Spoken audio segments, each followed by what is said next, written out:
नमस्कार मित्रांनो, चित्रपटसृष्टीतून अत्यंत दुर्दैवी आणि दुःखद वृत्त समोर येत असून एका सुप्रसिद्ध कलाकाराचे निधन झालेले आहे. पाहूया संपूर्ण बातमी. तत्पूर्वी आपण जर तारांगण या मराठी यूट्यूब चॅनलला सबस्क्राईब केलं नसेल तर नक्की सबस्क्राईब करा. ज्येष्ठ चित्रपट निर्माते, दिग्दर्शक, अभिनेते के. राजन यांनी स्वतःचे जीवन संपवलेलं आहे. ते मृत्यूवेळी 85 वर्षाचे होते. ते बेधडक वक्तव्यासाठी आणि सिनेसृष्टीतील अन्यायाविरोधात आवाज उठवण्यासाठी ओळखले जात. दरम्यान वयाच्या 84व्या वर्षी टोकाचं पाऊल त्यांनी उचललेलं आहे. याचं कारण अद्याप कळू शकलेलं नाही. त्यांच्या निधनाच्या बातमीने सोशल मीडियावर एकच खळबळ उडालेली आहे.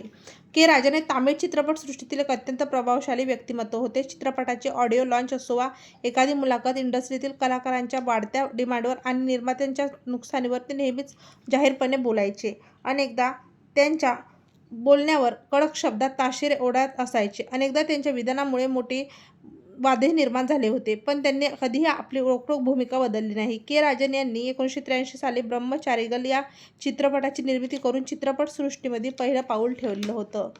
त्यांची ओळख चित्रपटसृष्टीत निर्माण केली होती. त्यानंतर त्यांनी अनेक दर्जेदार चित्रपटांची निर्मिती आणि दिग्दर्शन केलं. यासोबतच थंगमना भंगाजी आणि अनारी चिगल यासारख्या चित्रपटाच्या कथाही त्यांनी लिहिल्या. राजन यांनी अभिनयाची प्रचंड आवड होती. अनेक चित्रपटांमध्ये त्यांनी छोट्या पण महत्त्वाच्या भूमिका साकारल्या होत्या व प्रेक्षकांची मने जिंकलेली होती. तेव्हा मित्रांनो, आपल्या तारांगण या मराठी यूट्यूब चॅनलतर्फे ज्येष्ठ दिग्दर्शक, चित्रपट अभिनेते, निर्माते के. राजन यांना भावपूर्ण श्रद्धांजली.